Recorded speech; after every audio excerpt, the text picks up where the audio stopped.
একে তো গুড়িয়া স্কুল খুলে গেছে, তাই সকাল সকাল উঠতে হচ্ছে। তার মধ্যে আজকে কিন্তু ছিল নীল ষষ্ঠী পুজো, তাই সকালবেলা যে যে কাজগুলো থাকে সেই কাজগুলোই কিন্তু সেরে নিচ্ছি। রান্না কিন্তু মোটামুটি কমপ্লিট হয়ে গেছিল। এবার কিন্তু মেয়ের জন্য করে নিলাম রুটি এবং বেগুন ভাজা, যেটা নাকি আমার মেয়ে স্কুলে নিয়ে যাবে টিফিনে। টিফিন কিন্তু বানানো কমপ্লিট, এবার মেয়েকে ডাকতে হবে, তাই কিন্তু গরম জল নিয়ে আগে চলে গেলাম মেয়েকে ডাকতে।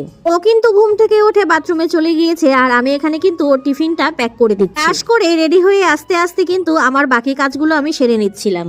মানে কিছু রান্না বাকি ছিল, তার জন্য কিন্তু মশলাটাও আমি করে নিচ্ছি, আর একপাশে কিন্তু আমি এই যে সবজিটাও ভেজে নিচ্ছি, তার সঙ্গে সঙ্গে কিন্তু বাসনও মেজে নিচ্ছি। তো যাই হোক, সকালে ঘুম থেকে ওঠার পর এই 5টা থেকে 8টা কোন দিক দিয়ে যে বেজে যায় সেটা কিন্তু বুঝতেই পারি না। এই দেখো মেয়ে কিন্তু রেডি হয়ে চলে এসেছে, ওকে চুল টুল বেঁধে দিয়ে এবার কিন্তু আমি খিচুড়িটা করে নিলাম। যেহেতু আজকে নীলষষ্ঠী পুজো আছে, তাই কিন্তু আমি আজকে নিরামিষ রান্নাবাড়ি করেছি। আর যদিও সোমবার করে কিন্তু আমাদের নিরামিষই রান্নাবাড়ি হয়। মেয়ে কিন্তু খেয়ে দিয়ে স্কুলে চলে গেছে, আর তারপরেই কিন্তু আমি রান্নাঘর পরিষ্কার করে নিয়ে এবার স্নান সেরে তাড়াতাড়ি চলে গেলাম আমাদের ছাদে। আর এই দেখো আমাদের ছাদে কিন্তু অনেক ধরনের ফুল ফুটেছে। গাছে যখন ফুল ফুটে থাকে তুলতে কিন্তু ভীষণ ভালো লাগে।